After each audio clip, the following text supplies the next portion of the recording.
Hello, and welcome to your first ONYX training video with AVLI. My name is Caitlin, and I will be walking you through your new ONYX file to provide an overview that will help you get started in your new lighting software. This file may look slightly different than yours, but that is to help with the walkthrough, to give you a reference for what I might be talking about. To start, let's get you oriented with the default opening screen. Along the top of the screen, you will see a few different symbols.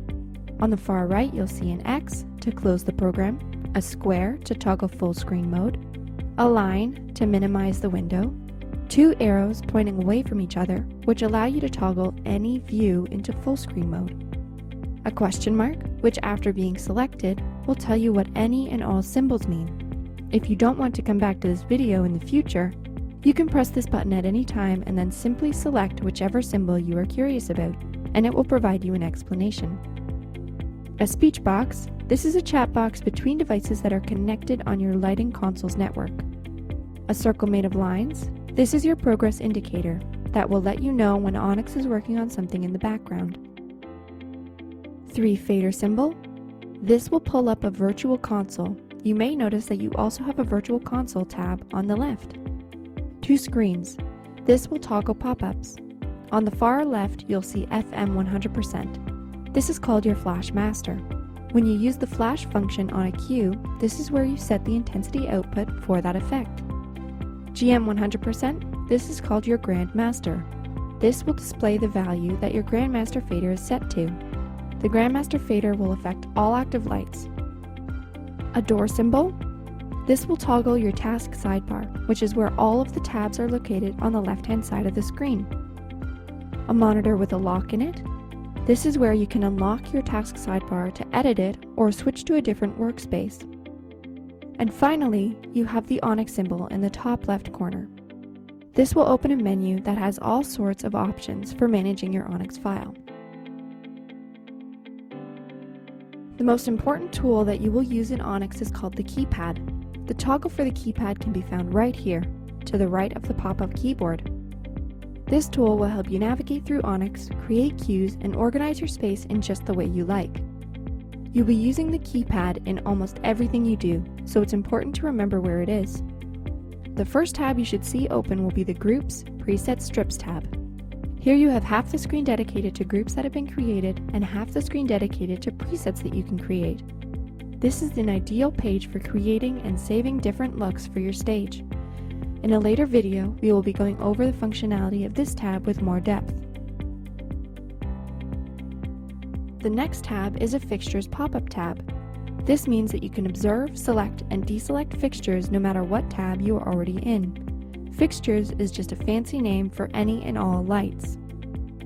The next tab is similar in that it is also a pop-up tab, except from here you can observe, select, and deselect groups as opposed to fixtures. Groups are helpful when creating cues and organizing your space, but they are not mandatory to use. The next tab will pull up the 2D plan. This is a page designed to mimic the actual setup of your lighting system. Little squares have been placed in accordance with their real-world counterpart. This can make it easier to find a fixture to edit, as well as display which fixtures are in use. This page helps to visualize the looks and effects that you are creating.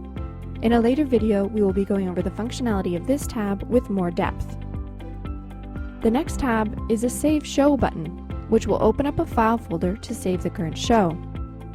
Note that ONYX will always default to saving any given show under a new name.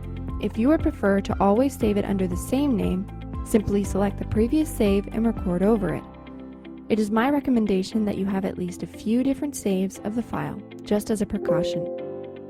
The next tab is a Clear Clear button. The Clear Clear button will clear all active effects that aren't part of a cue and deselect anything that you have selected.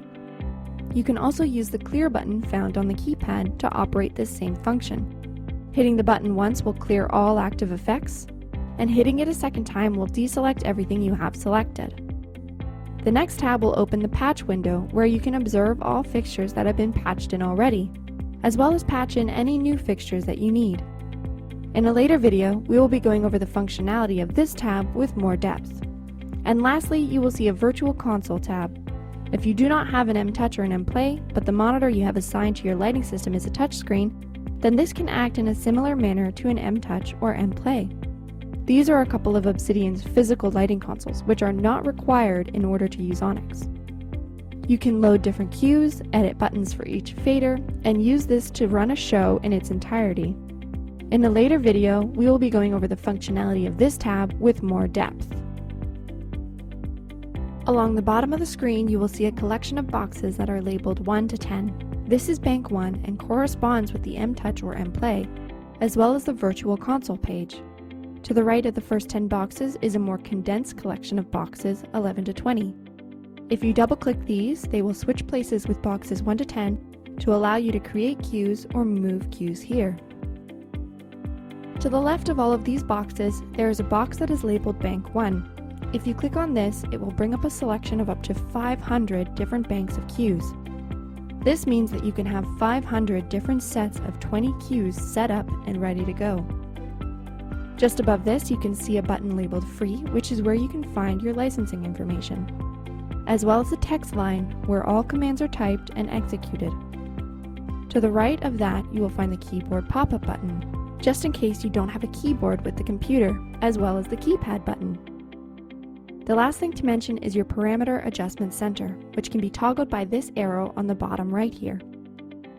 Once you have a fixture or a group of fixtures selected, this is where you adjust intensity, color, pan, and tilt, and any other parameter that your light may have.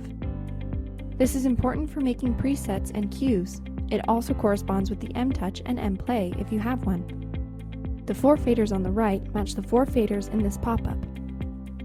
That should be enough to get you oriented with your new software.